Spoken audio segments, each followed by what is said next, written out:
Kisumu hoye! Kisumu hoye! Kondele hoye!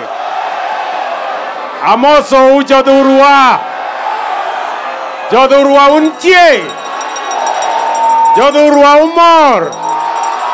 Bwana Yesu asifiwe! Hebu mnisalimie hewani hivi nione watu wa Kisumu. Asanteni sana.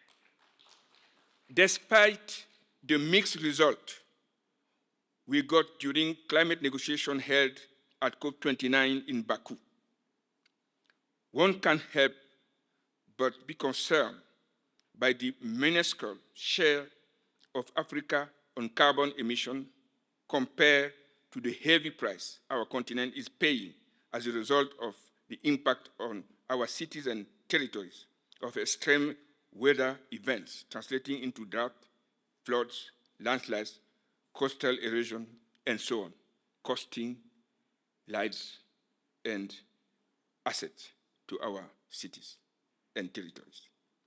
The African position defined under your leadership during the African Climate Summit inspired the Africa Group of Negotiators to articulate a strong position under the leadership of the Kenya Special Envoy for Climate, also the chair of the African Group of Negotiators. I congratulate you for that.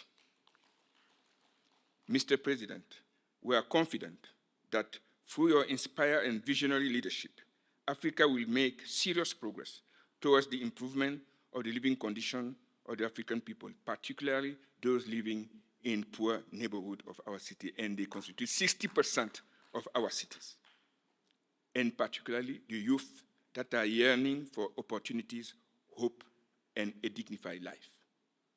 Let's work together to get Africa Agenda 2063 of the Africa we want come real and not just staying as unreachable goal.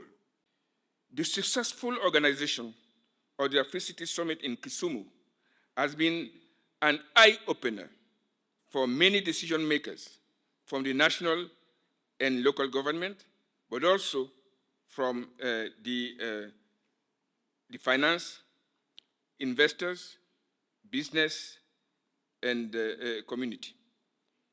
It made them understand the huge untapped potential that the African intermediary cities are endowed with that can be mobilized for the economic development and structural transformation of the continent. UCLG Africa submit that intermediary cities should be considered as the backbone of sustainable growth and development of African countries and of the continent as a whole. UCLG Africa further submits that the African intermediary cities are the cornerstone of the Africa continental free trade area and should be given the attention they deserve for them to participate fully in connecting rural and urban economies, thus giving birth to stronger local and national and regional economies. UCLG Africa submit again that the continent's economic integration will be accelerated if enabling conditions were put in place to promote cross-border decentralized cooperation partnership between subnational and local government across Africa, thus transforming the borders inherited from the colonial period from point of rupture to point of suture, in the apt words of His Excellency Alpha Oumar Konaré, former President of Mali and former Chairman of the African Union Commission. UCLG Africa submit also that competition between countries to attract investment increasingly increasingly revolves around the attractiveness and smooth running of cities and regions, hence the importance of making devolution work, an option that the government of Kenya is successfully implementing under your leadership. Allow me to commend the African Export-Import Bank for its invaluable support to sub-sovereign government. And this fourth African Sub-Sovereign Government Network Conference is testimony to African banks' resolve to contribute in building strong developmental, subnational, and local governments on the continent, working hand in hand with the national government and the other stakeholders. We thank Afreximbank for having joined the Development Bank of Southern Africa, DBSA, among the sponsors of the Africa Territorial Trade and Investment Agency, ATIA, a special purpose vehicle set up by UCIG Africa to allow African subnational and local government to meet their infrastructure financing and capacity building needs. We wish that other development banks from Africa, such as the African Development Bank, Shelter Africa Development Bank, and other regional development banks, also join the club of ATIA's sponsors. We are contemplating the entry into operation of ATIA during the first quarter of the year 2026.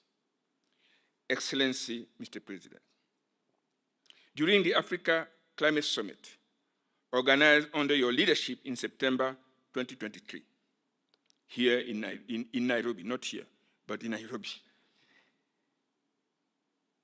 you launched the Building Climate Resilience for the Urban Poor, BCROP, an initiative by the UN Secretary General defined during the UN Climate Summit held in 2019, for which the head of state of Kenya was designated as the leader for BCROP implementation in Africa, while the head of state of Brazil was made the leader of BCROP implementation in Latin America. We are expectant of the political support of Your Excellency to mobilize the interests of your peers in Africa, to walk the talk through the effective implementation of BCROP in the 14 countries that volunteered to be among the BCROP pilot countries. BCROP implementation is coordinated in Africa by a coordinating team located at the UCID Africa Regional Office in Nairobi, for which we humbly seek for your assistance and blessing to expedite the signing of the headquarter agreement and the release of seed financial support to kickstart its operation. And I'm happy that you promise that this will be done very soon under your scrutiny. Thank you. Africa embarks on its ambitious development strategy under Agenda 2063. We must advocate for models that promote balanced growth and development, not only within sectors, but also across regional and sub-regional landscapes. National policies and strategies must acknowledge and capitalize on the unique comparative advantages that sub-sovereigns possess.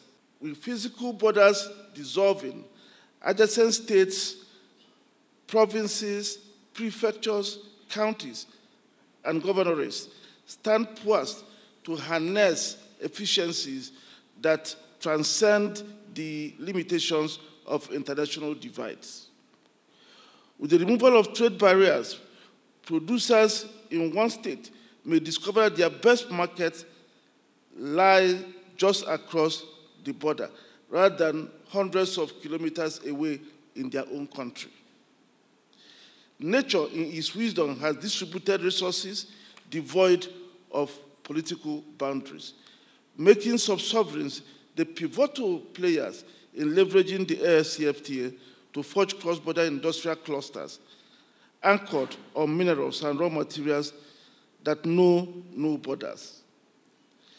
Animals need no visas to roam across borders, and it is adjacent sub-sovereigns that can leverage this reality to launch a coordinated tourist investment programs based on eco or nature tourism of the type the Kisumu County appear now to be doing.